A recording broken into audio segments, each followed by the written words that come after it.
Hello friends, welcome back to my YouTube channel. Hello friends, welcome back to my YouTube channel. um, I'm Renu.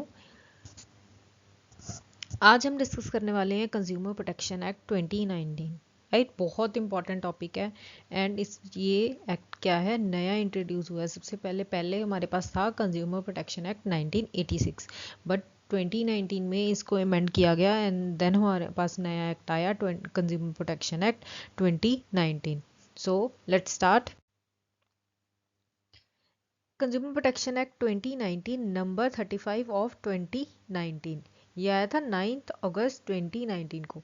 N act to provide for protection of the interest of the consumers and for the set purpose to establish authorities for timely and effective administration and settlement of consumer disputes and for matters connected therewith और incidental thereto. Right, ये act क्या करता है, provide करता है protection of the interest of the consumers. Right, and क्या करता है, कोई भी कंज्यूमर डिस्प्यूट्स होते हैं उनको क्या करता है, सेटलमेंट प्रोवाइड करता है. Right, now important definitions. First one is advertisement. Advertisement क्या होती है, क्या ये जो ऐसे इंपॉर्टेंट जो सेक्शन के साथ आपको रिवाइज करना है, ये शॉर्ट क्वेश्चंस के लिए काफ़ी इंपॉर्टेंट है. सो इनको थोड़ा ध्यान से लर्न करना. ओके, सो एडवर्टीजमेंट क्या होती है, कहते हैं एडवर्टीजमेंट मीन्स एनी कोई भी ऑडियो और विजुअल पब्लिसिटी, कोई रिप्रेजेंटेशन, कोई एंडोर्समेंट, कोई pronouncement, right, made by means of light, sound, smoke, gas, print. Right, वो क्या होती है हमारी एडवर्टीजमेंट. राइट, नेक्स्ट आ जाता है कंप्लेनेंट. लाइक कौन कंप्लेंट कौन कर सकता है, according to section 2 subsection 5.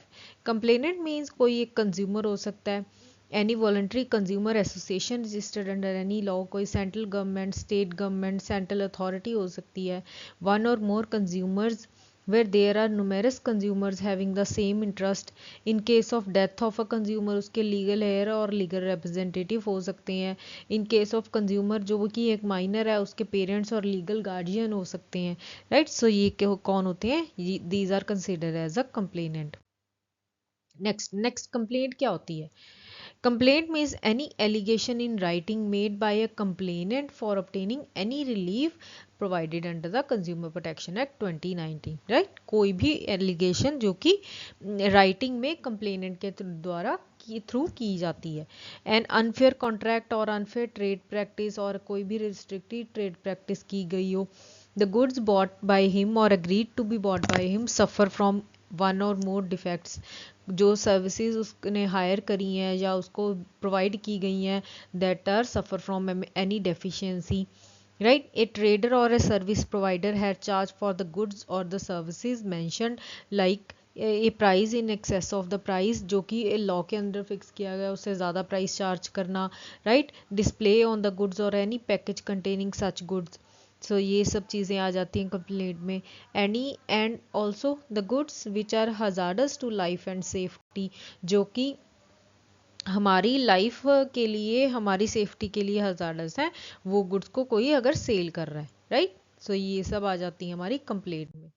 Next, who is consumer. Consumer means a person who, consumer कौन होता है, हु बाय गुड्स और avail services for consideration paid or promised or partly paid or partly promised or under any system of deferred payment, and includes any user of such goods when such use is made with the approval of such person. Right, same as with services के लिए आ जाती है. For consideration paid और promised और partly promised or under any system of deferred payment, and includes any beneficiary of such service when such services are availed of with the approval of the first mentioned person. Right, next आ जाता है defect. Defect क्या होता है, defect means any fault, imperfection or shortcoming in the quality, quantity, potency, purity or standard which is required to be maintain by or under any law or under any contract. Right, कि कोई भी कमी, deficiency होती है, कोई imperfection होती है, short Cummings होती हैं, वो क्या हो जाती हैं, consider as defect. Next deficiency क्या होती है?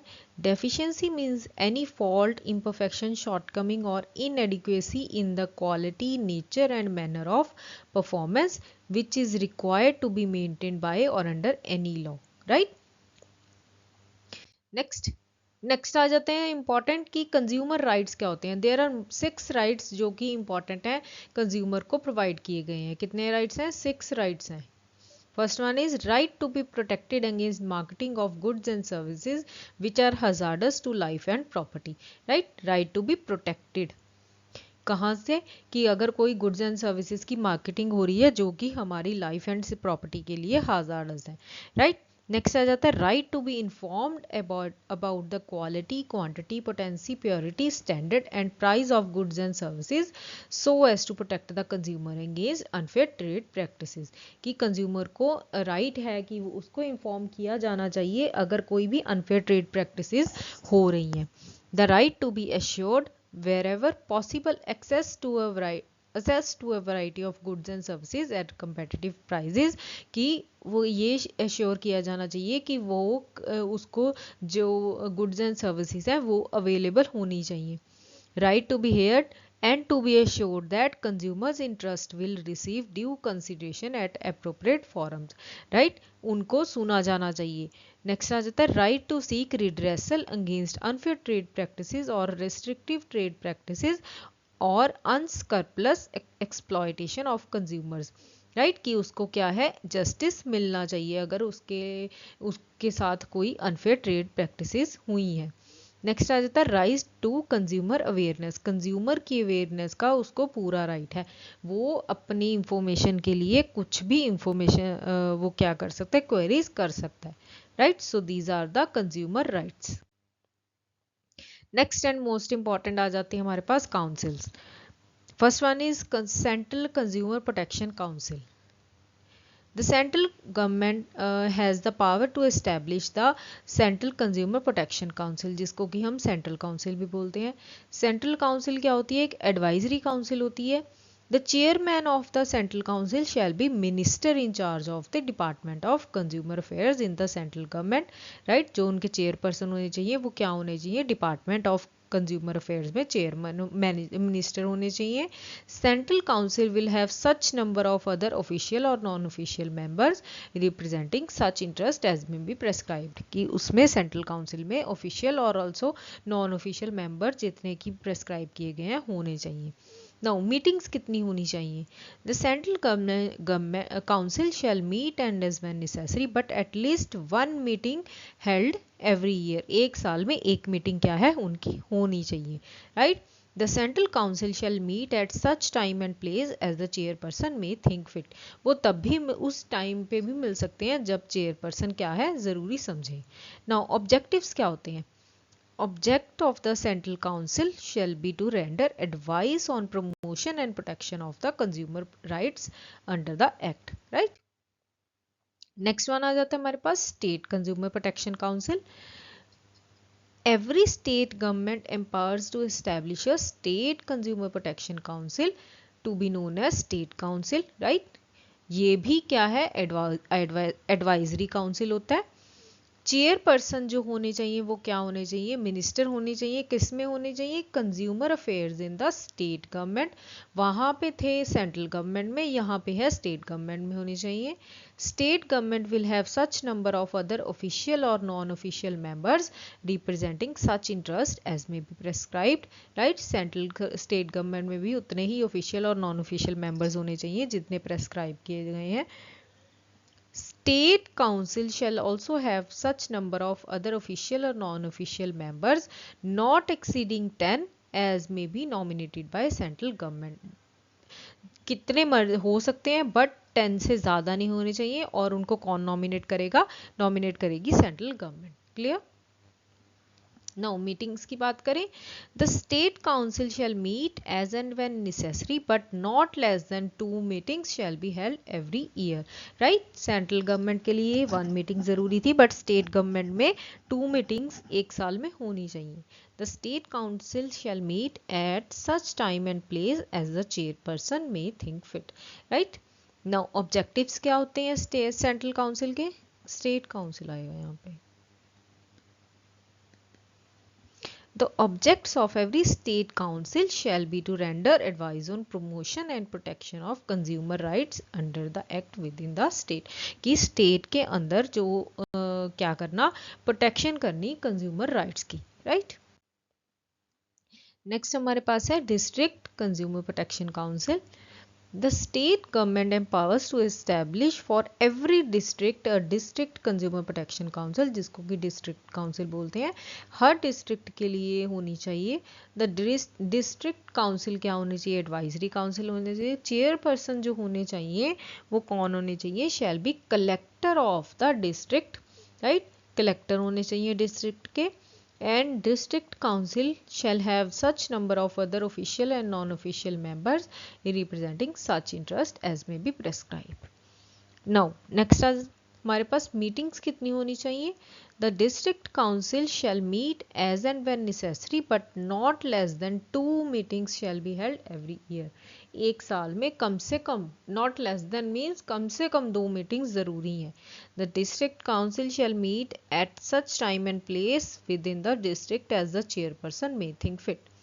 नाउ ऑब्जेक्टिव्स क्या है सेंट्रल काउंसिल के? The objectives of every district council shall be to render advice on promotion and protection of consumer rights under the act with in the district, right? वो district में क्या ensure करेंगे? Consumer rights को protect करना and also promote करना.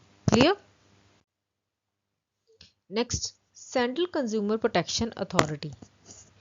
Establish किया गया central consumer protection और अथॉरिटी, जिसको कि हम बोलते हैं CCPA. इस्टेब्लिशमेंट की गई according to section 10. Central government has the power to establish a central consumer protection authority, जिसको कि बोलते हैं सेंट्रल अथॉरिटी. रूल क्या है सेंट्रल अथॉरिटी का? To regulate matters relating to, अगर कंज्यूमर के राइट्स की वॉलेशन हुई है, कोई अनफेयर ट्रेड प्रैक्टिसेस हुए हैं, फॉल्स और मिसलीडिंग एडवर्टीजमेंट्स हुई हैं जो कि कंज्यूमर एंड पब्लिक के इंटरेस्ट के साथ अगेंस्ट है, to promote protect and enforce the rights of a consumer as a class, right? कि उनके राइट्स, उनके कंज्यूमर के राइट्स को क्या करना? प्रोटेक्ट करना. कंपोजिशन ऑफ सेंट्रल अथॉरिटी कैसे बना? सेंट्रल अथॉरिटी में क्या क्या होना चाहिए? चीफ कमिश्नर होने चाहिए and such number of other commissioner as may be prescribed. Headquarters and offices of central authority.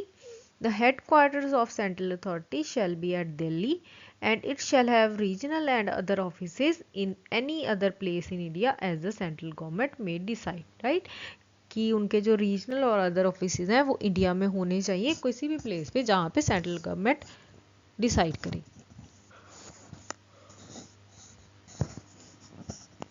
Next हमारे पास है vacancy etcetera not to invalidate proceedings of central government central authority. कहते नो एक्ट और proceedings of the central government shall be invalid only because of any vacancy or any defect in the constitution of the central authority, any defect in the appointment of a person acting as the chief commissioner or as the commissioner, कोई irregularity हो रही है in the procedure of the central authority not affecting the merits of the case. Clear? Next, powers and functions क्या क्या होती हैं central authority के पास? Protect, promote and enforce the rights of consumer as a class. Prevent करना violation of consumer rights, prevent unfair trade practices, ensure that no person engages himself in unfair trade practices, ensure that no false or misleading advertisement is made of any goods and services, ensure that no person takes part in the publication of any advertisement which is false or misleading. Clear? Next, power of central authority to issue directions and penalties against false or misleading advertisement, right? Central government के पास, central authority के पास क्या क्या powers हैं कि वो कितनी penalty charge कर सकती है अगेंस्ट फॉल्स और मिसलीडिंग एडवर्टीजमेंट्स. कहते if the central authority is satisfied after investigation that any advertisement is false और misleading and is prejudicial to the interest of the any consumer और हमारे जो कंज्यूमर राइट्स हैं उनको कॉन्ट्रावेन कर रही है, then it may order to discontinue such advertisement or to modify the same, right. If the central authority is of the opinion that it is necessary to impose a penalty in respect of such false or misleading advertisement, तो क्या होनी चाहिए penalty? Endorse a penalty which may extend to 10 lakh rupees, right? कहते the central authority may for every subsequent contravention, अगर उसके बाद भी कुछ हो कॉन्ट्रावेशन हो रही है, कोई फॉल्स एंड मिसलीडिंग एडवर्टीजमेंट फिर भी हो रही है, तो वो पेनल्टी एक्सटेंड की जा सकती है up to 50 lakh rupees, right. Where the central authority deems it necessary, it may by order prohibit the endorser of a false or misleading advertisement from making endorsement of any product for a period which may extend to 1 year, right.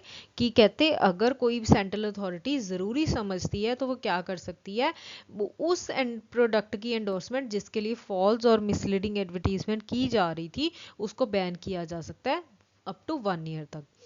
Central authority में for every subsequent कॉन्ट्रावेशन, जो time period 1 year का था, अगर वो दोबारा से ऐसी ही mistake subsequent हो रही है कॉन्ट्रावेंशन, देन वो पीरियड एक्सटेंड किया जा सकता है up to 3 year for that product or service. Clear? So these are the powers of central authority. When the central authority is satisfied after investigation that any person is found to publish or is a party to the publication of misleading advertisement, then उस पे penalty लगाई जा सकती है up to 10 lakh rupees, right? Now, what is product liability? Product liability क्या होती है?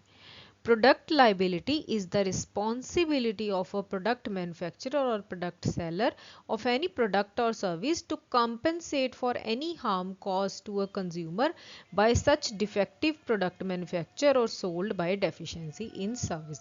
Right? Product liability कहते हैं product manufacturer और product seller की responsibility होती है कि अगर उनके defective product की वजह से किसी को कोई harm हुआ है तो वो क्या करेंगे, उनको compensate करेंगे. Right?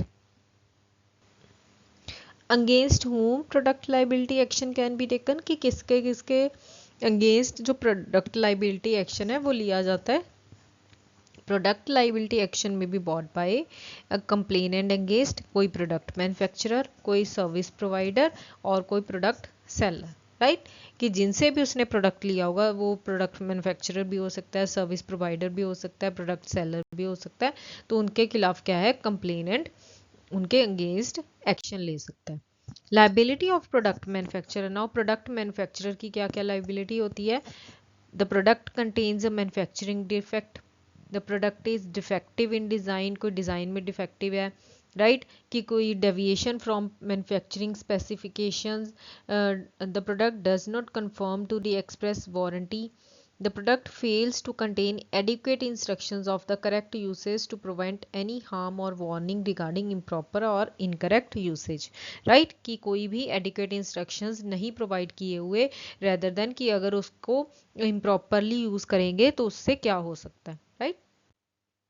नेक्स्ट आ जाते हैं हमारे पास मेडिएशन. मेडिएशन मीन्स कि कोई मेडिएटर, मेडिएशन सेल प्रोवाइड करना कि जिससे कि दोनों पार्टीज क्या कर सकती हैं, अपने डिस्प्यूट को सेटल कर सकती हैं. Establishment of consumer mediation cell, section 74. About consumer mediation cell कहते हैं section 74 empowers the state government to establish a consumer mediation cell to attach to each of the district commissions and the state commissions of that state. कि state government को power दी थी कि consumer mediation cell बनाना, जिससे कि कोई भी district commissions और state commissions उस स्टेट की क्या कर सकती हैं, अपने डिस्प्यूट को हैंडल कर सकती हैं. Central government also empowers to establish a consumer mediation cell to be attached to national commission and each of the regional benches, right. Central government के पास भी पावर है कि वो क्या कर सकते हैं, नेशनल कमीशन और जो रीजनल बेंचेस से अटैच एक मेडिएशन सेल बना सकते हैं. Next, every consumer mediation cell shall maintain A list of empanelled mediators, A list of cases जो कि सेल में हैंडल किए जाएंगे, रिकॉर्ड ऑफ प्रोसीडिंग्स एंड कोई भी इंफॉर्मेशन एज में be specified by regulations, right. Every consumer mediation cell shall submit a quarterly report to the district commission, state commission or national commission, right? Next settlement through mediation, mediation के through settlement कैसे होती है। First one is pursuant to mediation if an agreement is reached between the parties with respect to all of the issues involved in the consumer dispute or with respect to only some of the issues, the terms of such agreement shall be recorded in writing and signed by the parties to such dispute, right। कहते कोई भी ऐसा matter है जो कि वो writing में record होना चाहिए और उस पर क्या है, पार्टीज के साइन होने चाहिए। Mediator shall prepare a settlement report of this settlement and forward the signed agreement along with such report to the concerned commission। जो mediator होगा वो क्या करेगा, settlement report बनाएगा and जो signed agreement होगा उनको उसको क्या करेगा, concerned commission के पास forward करेगा। जहां पे कोई भी agreement, where no agreement is reach between the parties with in the specified time or the mediator is of the opinion that settlement is not possible, he shall prepare his report accordingly and submit the same to the concern commission. ये जहां पे उसको लगे mediator को कि settlement हो ही नहीं सकती तो वो क्या करेगा, अपनी रिपोर्ट प्रिपेयर करेगा एंड कंसर्न कमीशन के पास ट्रांसफर करेगा, right. Next, district consumer disputes redressal commission. District basis पे जो डिस्प्यूट रिड्रेसल कमीशन है इस्टेब्लिश किया गया according to section 28। Central state government has the power to establish district consumer disputes redressal commission, right, for each district. State government may also establish more than one district commission in a district। एक district में एक से ज़्यादा commission भी हो सकता है। composition कैसे होती है, एक president होना चाहिए, not less than 2 or not more than such number of members as may be prescribed, right, कि 2 से कम members नहीं होने चाहिए एंड ज़्यादा members नहीं होने चाहिए जितने कि prescribe किए गए हैं। qualifications क्या होनी चाहिए, the central government may by notification make rules to provide for the qualification। उनकी जो सेंट्रल गवर्नमेंट होगी कहते वो उनके लिए रूल्स बनाएगी कि उनकी क्वालिफिकेशंस क्या होनी चाहिए, उनकी रिक्रूटमेंट कैसे होगी, उनकी अपॉइंटमेंट कैसे होगी, उनका टर्म ऑफ ऑफिस, उनकी resignation, removal, right. Next one is jurisdiction of district commission. कौन कौन से केसेस क्या हैं डिस्ट्रिक्ट कमीशन के पास आएंगे। District Commission shall have jurisdiction to entertain complaints of value does not exceed 1 crore rupees, कि जहाँ पे जो केस की वैल्यू है 1 करोड़ रुपीस से ज़्यादा नहीं होगी तो वो कौन हैंडल करेगा, डिस्ट्रिक्ट कमीशन हैंडल करेगी। District commission where cases to be filed, the complainant should be instituted in district commission within the local limits, the opposite party of each of the other opposite parties where there are more than one, right, at the time of institution of the complaint ordinary resides carrying on business, has a branch office and personally works for gain, right। सो ये सब क्या है, जो cases क्या है, cases कहाँ पे file किए जा सकते हैं, ये आप लोग अपने आप पढ़ लीजिएगा। नेक्स्ट, वैसे ये इंपॉर्टेंट भी नहीं है। नेक्स्ट आ जाता है हमारे पास state consumer dispute redressal commission. Establishment हुई according to section 42। State government के पास कहते हैं has the power to establish a state consumer dispute redressal commission, जिसको कि बोला जाएगा स्टेट कमीशन।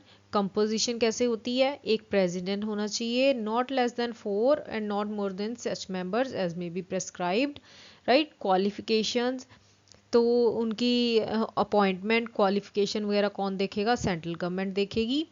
ज्यूरिसडिक्शन, कितनी वैल्यू तक उनके पास केसेस आएंगे, where the value of the goods or services paid as consideration exceeds ₹1 crore but not exceed 10 crore rupees, right. District commission के पास 1 करोड़ से ज़्यादा की वैल्यू के नहीं होने चाहिए एंड स्टेट के पास 10 करोड़ से ज़्यादा की वैल्यू के नहीं होने चाहिए। Complaints against unfair contracts where the value of goods and services paid as consideration does not exceed 10 crore rupees. Right, appeals against the orders of any district commission with in the state. Clear. Next one आ जाता है हमारे पास national consumer dispute redressal commission. Establishment हुई according to section 53। Central government has the power to establish National Consumer Dispute Redressal Commission known as National Commission। Composition होती है, एक president होता है, not less than 4 and not more than such members as may be prescribed। उनकी qualifications वगैरह कौन decide करता है? सेंट्रल गवर्नमेंट डिसाइड करती है। Tenure of office, President and members of the National Commission shall hold office for a maximum period of 5 years। Right, कि जो भी उसके members होंगे और जो president होगा वो 5 years के लिए क्या कर सकते हैं? ऑफिस का काम कर सकते हैं। President or members shall not hold office as after he has attained such age as may be prescribed in the rules made by central government। President की एज 70 से ज़्यादा नहीं होनी चाहिए and in case of any other member the age of 67 years. Right, now jurisdiction of national commission। National commission shall have jurisdiction to entertain complaints where the value of goods and services paid as consideration exceeds 10 crore rupees। जहां पे consideration value exceed करेगी 10 crore rupees तो cases कौन handle करेगा? National commission handle करेगी। Complaints कोई भी against unfair contracts जहां पे वैल्यू एक्सीड कर रही है 10 करोड़ रुपीस से। Appeal against the orders of any state commission की स्टेट कमीशन के ऑर्डर्स के अगेंस्ट कोई अपील करनी है। And appeal against the orders of central authority, central authority के ऑर्डर्स के अगेंस्ट अपील करनी है तो वो कहाँ पे होगी अपील? नेशनल कमीशन में। Clear. So this is all about consumer protection act 2019। इसमें से काफ़ी इंपॉर्टेंट क्वेश्चंस बन सकते हैं। सो मैं इससे रिलेटेड एमसीक्यूज भी आपके लिए लेके आऊँगी। So thank you so much for watching my video. Please subscribe my channel Renu Mittal coaching classes. Bye, thank you so much.